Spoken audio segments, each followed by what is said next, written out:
In the soft morning light of Stockton, California, during the 1930s, a young girl watches her mother move through the kitchen with quiet purpose. The aroma of freshly made tortillas fills the small house, and the sounds of a waking neighborhood drift through the open window. This is the world of Dolores Huerta, born in 1930 in the mining town of Dawson, New Mexico, but raised here in the diverse agricultural hub of the San Joaquin Valley. Her parents divorced when she was young, and her mother, Alicia Chavez, brought Dolores and her brothers to Stockton, where she worked tirelessly to support her family.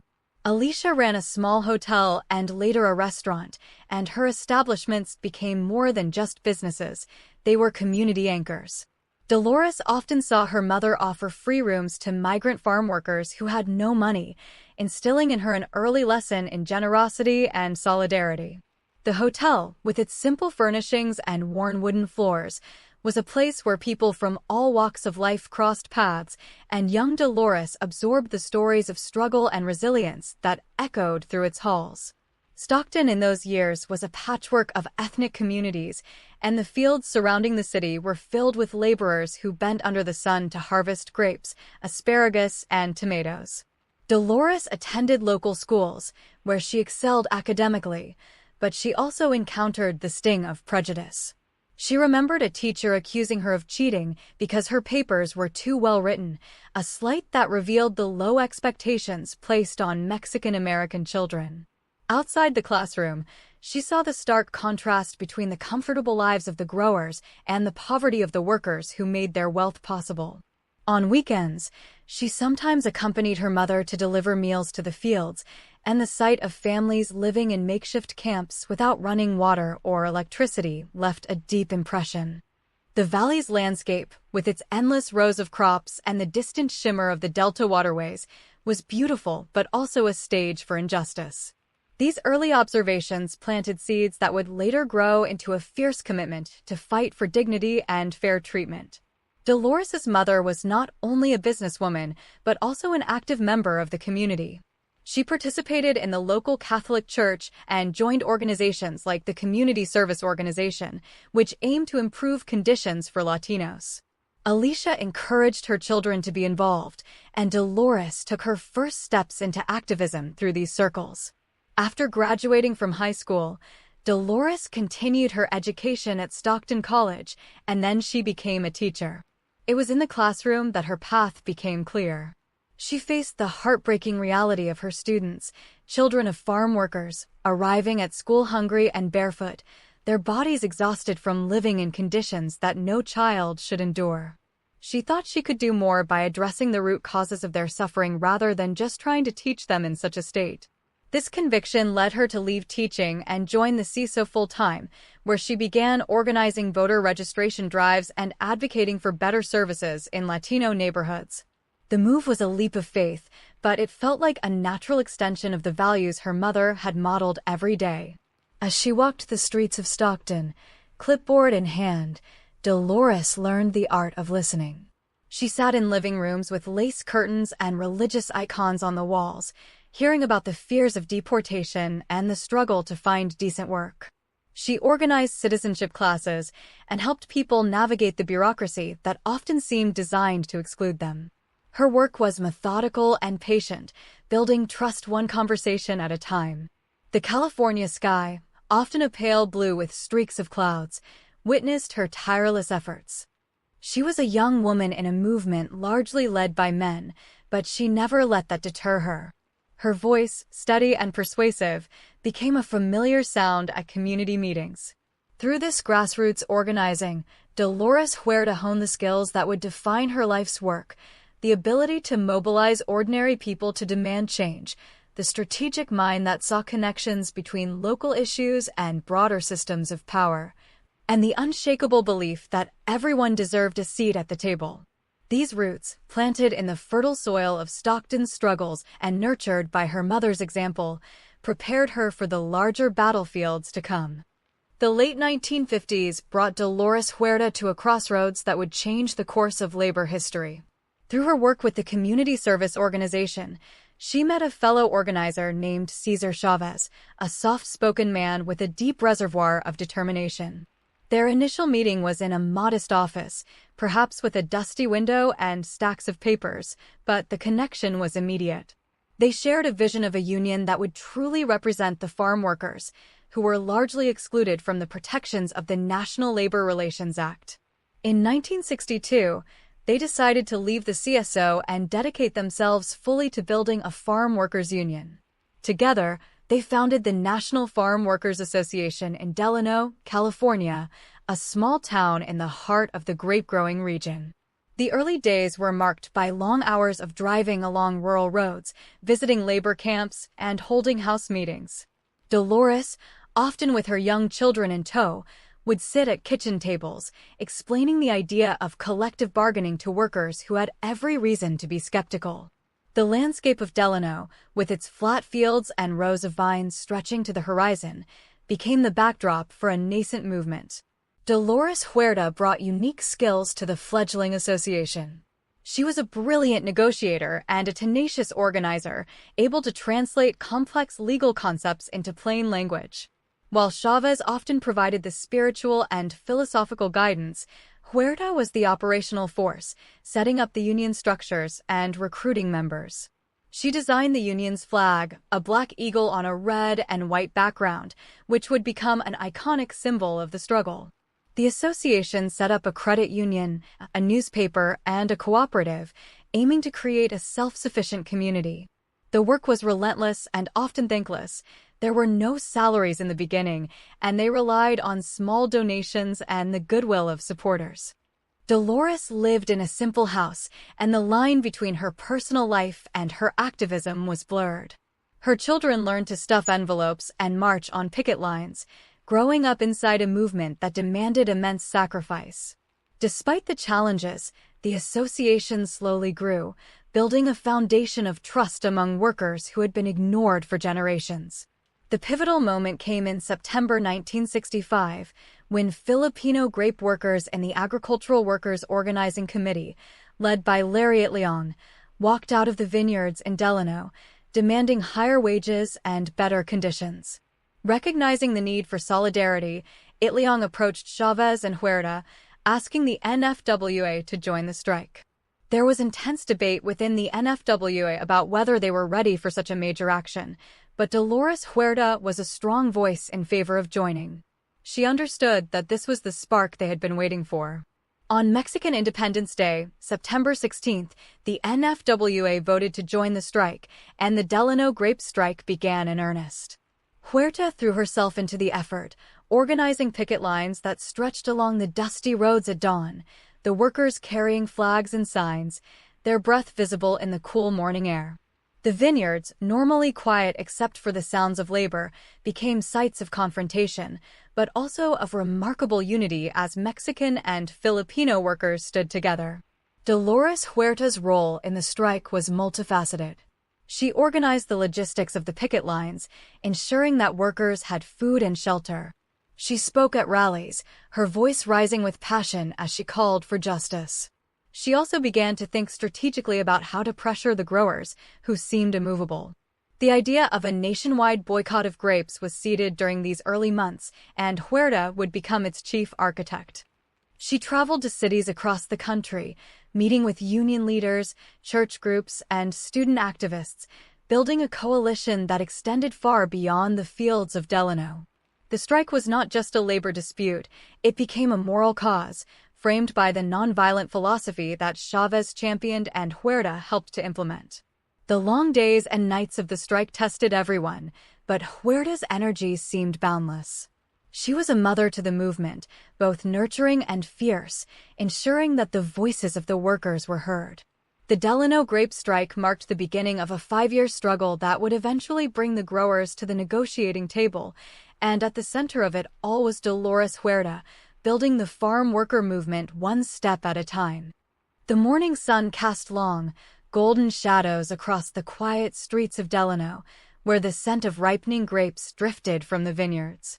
In a modest union hall, Dolores Huerta stood before a map of the United States, tracing routes with her finger, routes that would carry the message of farm worker dignity far beyond California's Central Valley. The grape strike of 1965 had ignited a flame, but Huerta understood that picket lines alone would not bend the growers. They needed to take the struggle to the consumers, to the supermarkets, to the dinner tables of America. With a calm, strategic mind, she began to build the framework for a nationwide boycott, transforming a local labor dispute into a moral crusade that would capture the conscience of the nation. Huerta's role in the boycott was that of chief architect and tireless organizer. She traveled to major cities, New York, Chicago, Detroit, speaking in church basements and union halls, her voice steady but impassioned.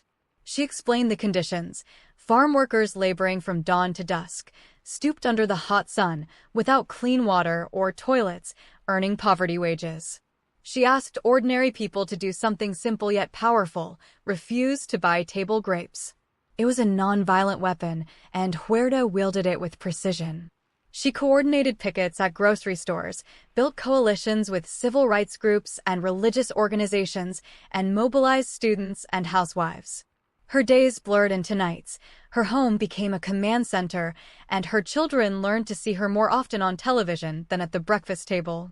The boycott demanded not just physical endurance, but a deep emotional resilience. Huerta faced constant pressure. Growers hired private investigators to harass her, local authorities threatened arrest, and the media often dismissed her as a radical.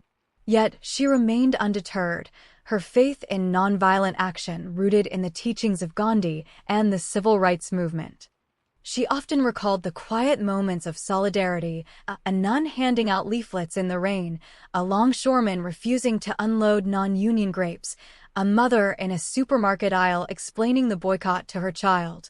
These small acts, multiplied across the country, created a powerful wave. By 1970, the pressure was immense, and grape growers, who had once refused to even acknowledge the union, began to come to the negotiating table. Negotiating union contracts was a new battlefield, and Huerta proved to be a formidable negotiator. Sitting across from growers in stuffy offices, she was often the only woman in the room, but she commanded respect through her deep knowledge of labor law and her unwavering focus on the workers' needs. The contracts she helped secure were historic. They established hiring halls, grievance procedures, and protections against pesticides.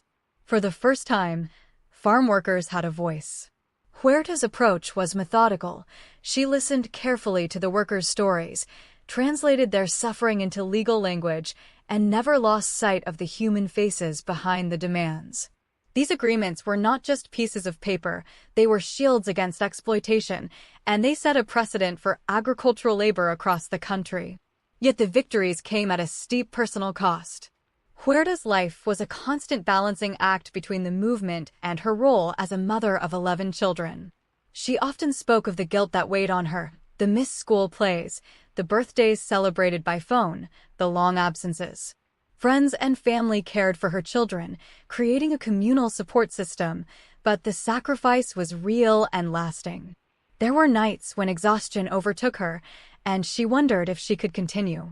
But then she would think of the workers she had met: a father who could finally afford shoes for his daughter, a mother who no longer feared retaliation for speaking up, and she would rise again, drawing strength from their resilience. Her personal struggles mirrored the collective sacrifice of the movement, where everyone gave something for a greater good. An important limitation of this period was that the boycott's success, while groundbreaking, did not solve all the problems of farm labor. The contracts covered only a fraction of the workforce, and many growers found ways to circumvent the agreements. The union's resources were stretched thin, and internal tensions sometimes surfaced. Huerta herself acknowledged that the fight was far from over, and that systemic change required more than boycotts and contracts. It required political power. But what the boycott achieved was a profound shift in public consciousness. It showed that ordinary consumers could stand in solidarity with the most marginalized workers, and it proved that nonviolent economic pressure could force entrenched interests to negotiate. It was a lesson in the power of collective action, and it laid the groundwork for the legislative battles to come. The early morning fog clung to the dome of the California state capitol in Sacramento, softening its neoclassical lines into a pale silhouette. Inside, the marble halls echoed with the hurried footsteps of aides and the murmur of lobbyists, but in a quiet hearing room, a different energy was building. Dolores Huerta sat among farm workers and union organizers, her hands folded over a stack of testimony, her eyes steady. The year was 1975, and after years of strikes and boycotts, the movement was on the cusp of a landmark victory, the California Agricultural Labor Relations Act. This was not just a bill, it was the culmination of a decade of sacrifice, a legal framework that would guarantee farm workers the right to organize and bargain collectively. Rights that most American workers had enjoyed since the 1930s, but had been denied to those who toiled in the fields. Huerta's role in securing the act was that of a relentless advocate and strategic lobbyist. She walked the corridors of power with the same determination she had brought to the picket lines, meeting with legislators, testifying at hearings, and translating the raw experiences of workers into the language of policy. She described the fear that gripped a worker who dared to speak of unionizing, the retaliatory firings, the company unions set up to undermine genuine representation. Her testimony was not fiery but precise, grounded in the lived reality of the fields. She worked alongside Cesar Chavez and a broad coalition of allies, including liberal politicians and sympathetic clergy, to build the political pressure needed. When Governor Jerry Brown signed the act into law, it was a moment of profound achievement. For the first time in American history, farm workers had a legally protected voice. The passage of the act opened a new chapter, the hard work of implementation. Huerta threw herself into the process of conducting union elections, educating workers about their new rights, and ensuring that the law was enforced. It was painstaking, often frustrating work. Growers challenged the law in court, and the state board charged with overseeing it was underfunded and understaffed. Yet, in the first months alone, hundreds of elections were held, and the United Farm Workers won the majority. Huerta traveled from ranch to ranch, speaking to workers in the early morning before they headed into the fields, explaining the ballot process and reassuring them that the law was on their side. Her presence, a familiar face from years of struggle, gave workers the courage to vote. This was democracy in its most grassroots form, and she was its steadfast guardian. Beyond the fields, Huerta's vision expanded to encompass broader issues of justice. She recognized that the exploitation of farm workers was intertwined with immigration policy, women's rights, and the political disenfranchisement of Latinos. She began to speak out against the abuses of the immigration system, calling for amnesty for undocumented workers and an end to the raids that terrorized communities. She also became a vocal advocate for women within the labor movement and beyond, challenging the machismo that often relegated women to secondary roles. She famously declared, "Si puede, yes, we can," a phrase that would later echo through political campaigns, but for her it was a feminist statement as much as a labor slogan. She mentored young women, encouraged them to take leadership roles, and modeled a new kind of strength that was both nurturing and fierce. Huerta's focus on Latino political empowerment was strategic and long-term. She understood that lasting change required not just contracts and laws, but political representation. She worked tirelessly on voter registration drives, citizenship workshops, and get-out-the-vote campaigns in Latino communities. She believed that the farm workers' struggle was part of a larger civil rights movement, and that the ballot box was the ultimate tool for justice. Her efforts helped to shift the political landscape of California and the Southwest, laying the groundwork for a generation of Latino elected officials. She often said that the movement was about more than wages, it was about dignity, respect, and the right to have a say in the decisions that affect one's life. This holistic approach connected the fields to the voting booth, the Union Hall to the State House. An important limitation of this legislative achievement was that the Agricultural Labor Relations Act, while historic, did not end the struggles of farm workers. Enforcement was inconsistent, and political winds shifted with each new administration. The union's influence waned in later years, and many workers remained in poverty. Huerta herself acknowledged that laws are only as strong as the people willing to fight for them. Yet the act stood as a testament to what grassroots organizing can achieve, and it inspired similar efforts in other states. It proved that even the most disenfranchised workers could, through solidarity and political action, bend the arc of justice. For Huerta, the lesson was clear. The fight for labor rights is inseparable from the fight for civil rights, women's rights, and immigrant rights. And that fight, she knew, would never truly end. It would only take new forms. Picture a quiet morning in San Francisco, the year 1988. The city is waking under a soft, gray sky, the bay waters calm and still. Dolores Huerta, now in her late 50s, stands among a crowd gathered in Union Square. She holds a sign, her voice steady as she chants for better working conditions and fair treatment. The air is cool, and the light filters gently through the tall buildings, casting long shadows on the pavement. It is a scene of peaceful protest, a familiar rhythm in her life of activism. But this day will not end peacefully. As the crowd swells, so does the tension. Police officers, clad in dark uniforms, begin to push forward, their batons glinting dully in the overcast light. Huerta, a small figure amidst the chaos, continues to speak out, her words a quiet defiance against the forces gathering around her. The morning's tranquility shatters in an instant. In the confusion that follows, Huerta is knocked to the ground by a police officer's baton. The blows come swiftly, brutally, leaving her with 6 broken ribs and a ruptured spleen. She lies on the cold concrete, the sounds of the city fading into a dull roar as pain overtakes her. The attack is a stark reminder of the physical dangers faced by those who challenge entrenched power. Yet, even in that moment of agony, Huerta's spirit remains unbroken. She would later recount the incident not with bitterness, but with a calm resolve, noting that such sacrifices were part of the struggle for justice. The beating, captured by news cameras, shocks the nation and brings renewed attention to the farm worker movement. For Huerta, it becomes a symbol of the resilience required to continue the fight, a testament to the body's fragility and the spirit's endurance. Long before the beating, Huerta confronted another, more insidious challenge, the sexism woven into the fabric of the movement she helped build. In the early days of the United Farm Workers, meeting halls were often filled with the smoke of cigarettes and the deep voices of men making decisions.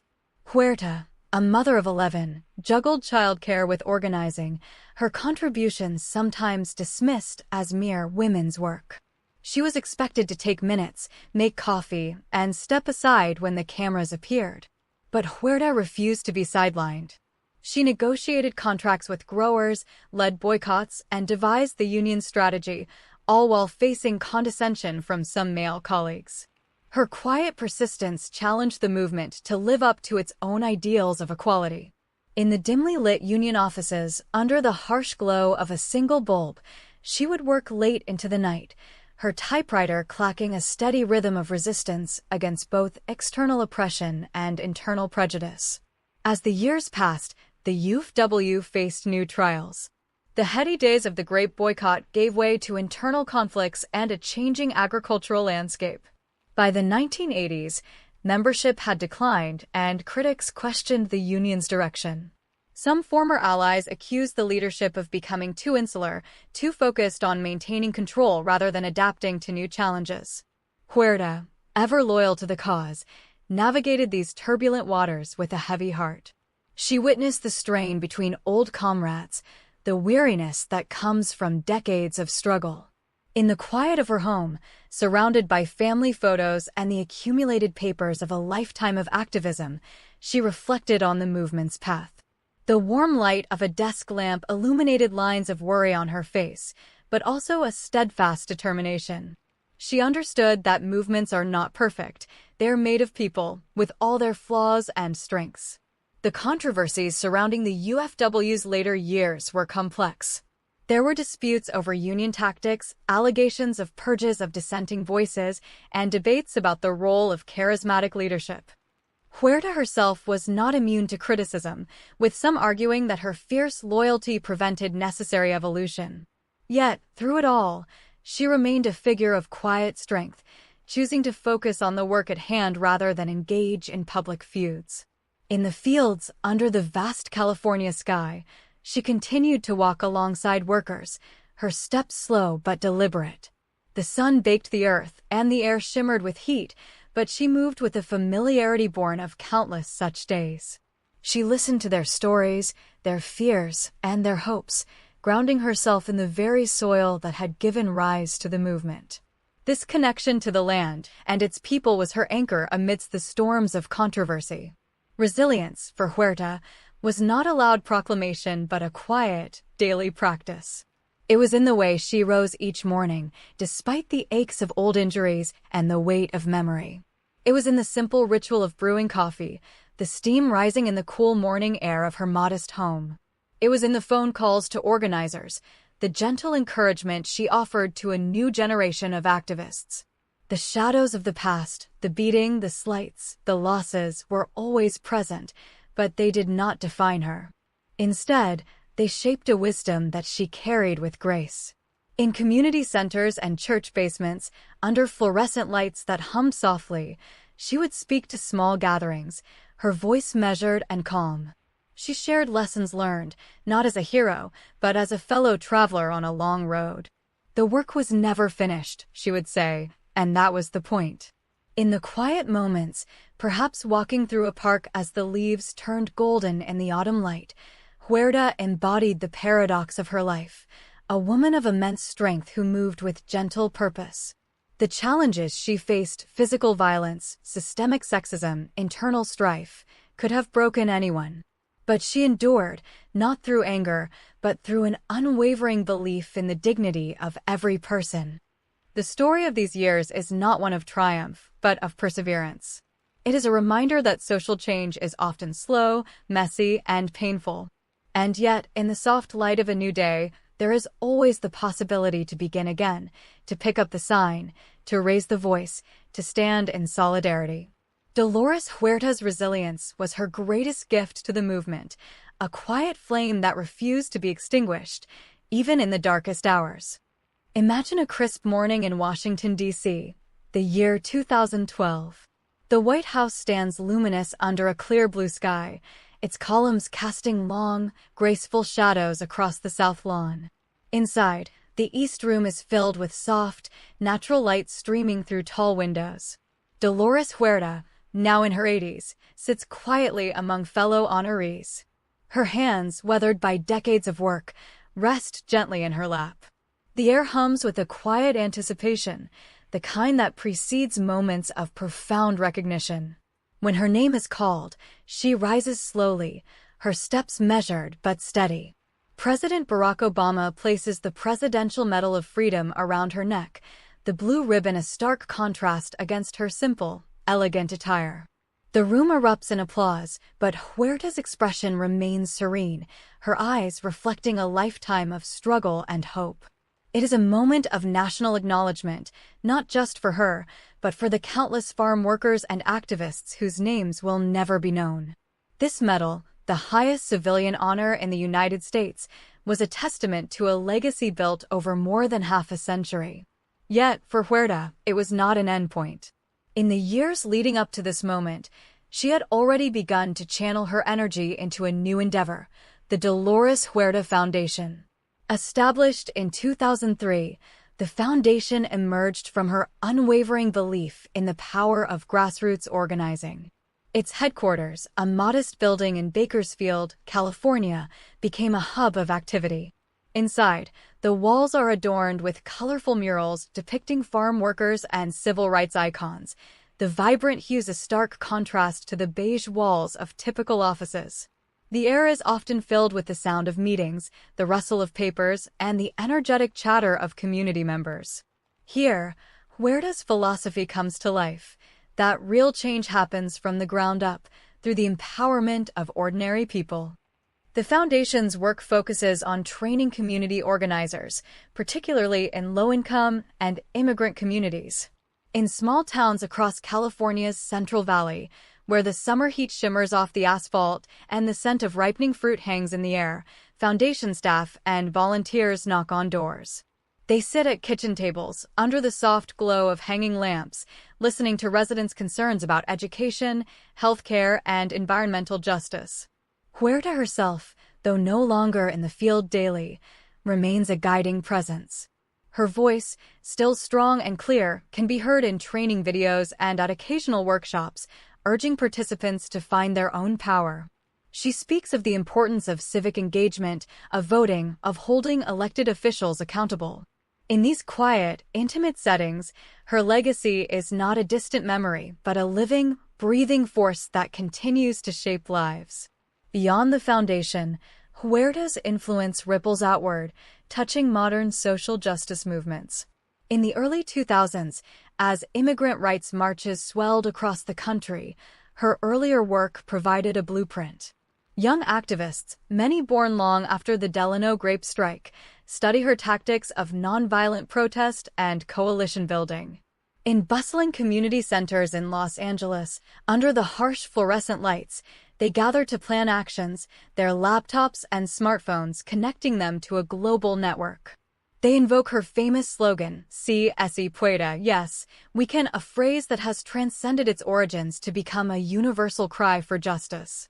Huerta's face, often depicted in murals alongside Cesar Chavez, watches over these gatherings, a reminder that the struggle is long but winnable. The torch has been passed, but her spirit remains a guiding light. As Huerta enters her 10th decade, her daily life reflects a quiet, enduring commitment. In her home, filled with the warmth of family photographs and the soft ticking of a clock, she begins her days with simple routines. The morning light filters through lace curtains, casting delicate patterns on the floor. She might read through letters from admirers or review foundation reports, her glasses perched on her nose. The world outside continues its frantic pace, but inside, there is a palpable sense of peace. Yet, she remains engaged, occasionally traveling to speak at universities or accept awards. Each appearance is an opportunity to remind new generations that the fight for justice is not a sprint, but a marathon. Her voice, though softer now, carries the weight of history and the clarity of purpose. One of the most profound lessons of Huerta's later years is the importance of intergenerational organizing. She has always believed that leadership must be cultivated and shared. At foundation events, she is often seen surrounded by young people, her silver hair a striking contrast to their youthful energy. In a sunlit courtyard under the shade of an old oak tree, she might sit with a group of teenagers, sharing stories of the past while listening intently to their dreams for the future. The light dapples through the leaves, creating a mosaic of shadow and illumination. These moments are not just nostalgic, they are strategic. Huerta understands that the baton must be passed, but also that the race changes with each generation. Her willingness to listen, to adapt, and to encourage is a hallmark of her enduring relevance. In the quiet of the evening, as the sun sets over the California hills, painting the sky in hues of orange and pink, Huerta's legacy is etched not in monuments, but in the lives she has touched. The Dolores Huerta Foundation continues its work, a testament to her vision. The Presidential Medal of Freedom sits perhaps on a shelf, a symbol of a nation's gratitude. But the true measure of her life is found in the organizers trained, the communities empowered, and the laws changed. She has shown that one person, armed with courage and compassion, can alter the course of history. And as the stars begin to appear in the darkening sky, one can almost hear her voice, a gentle whisper on the wind, reminding us all, "Si, puede." The fight continues, and so does she, a quiet, indomitable force for justice.